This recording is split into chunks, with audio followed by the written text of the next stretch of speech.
نخود تو برای حرام کار تبود کنی. اکا مسلمی گوش دارم. اکا خاک پاد میشم. التماس اکا خاک پاد میشم. ویدیو را بگی. با خدا قسم اکا هم بگردم. 24000 تومان اکا اکا بس روی میکنن. تا همین دامی آوره. ما همین سوش راسیون میکنم. السلام علیکم مردم و خواهران گرامی، امیدوارم صحت و سلامتین ان شاء الله. مردم و خواهران گرامی، این یک کسی خودمونه با دل پر میتونید مراجعت کنید ان شاء الله که بلیط ها با تمام دولت ها هست با نرخ ارزان. السلام علیکم و کل مردم تاجیک. من طاهر اسرائیل 2 سال باز در قزاقستان کار میکردم. یک برادر تاجیک عباس گفتنی آدم من را با یک چچن شناس کرد. چچن مرا 5 تا کوارتیر داد برای ریموند. من که پرابلم وزبین داشتم پلیو چچن 2,420,000 شا گرفتم. خواستم که پرابلم های شخصی ما بود کنم، کارم بود نشد. به نهایت پشیمان شدم.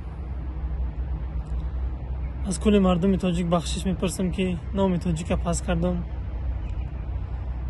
اکای عباس بخشش میپرسم که کاری اکای عباس پدر ماندم.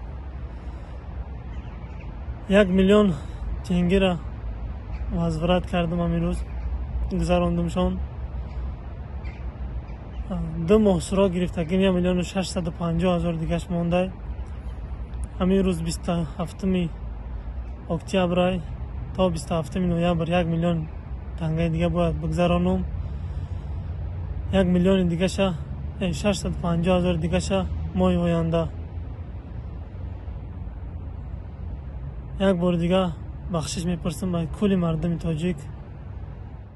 در برای اسرائیل هم گفتنی هستم که الله هدایت کنه و دوام میکنیم که هر چی زودتر همین مبلغی که ضرر دیدگی هستی بر بگردانی و هر یک شخصی که اگر یک اشیبکه کنه، یک بار یک خطایی کرده او را можна فهمیدن، ممکنه فهمیدن.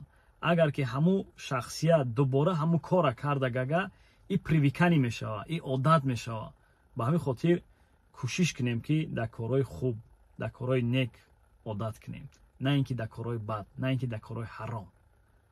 و هر یک حرامخور امروز نه فرداش آشکار می شود.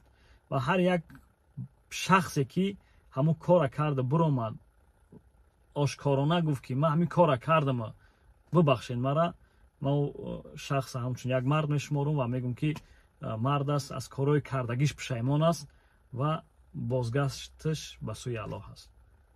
الله هر یک تای را هدایت کنه. بارک الله فیکم. سلام علیکم و رحمت الله. السلام علیکم مردم و خواهران گرامی، امیدوارم صحت و سلامتید ان شاء الله. کمترک گریپ شدگی هستم، اوضاع گرفتگی ام.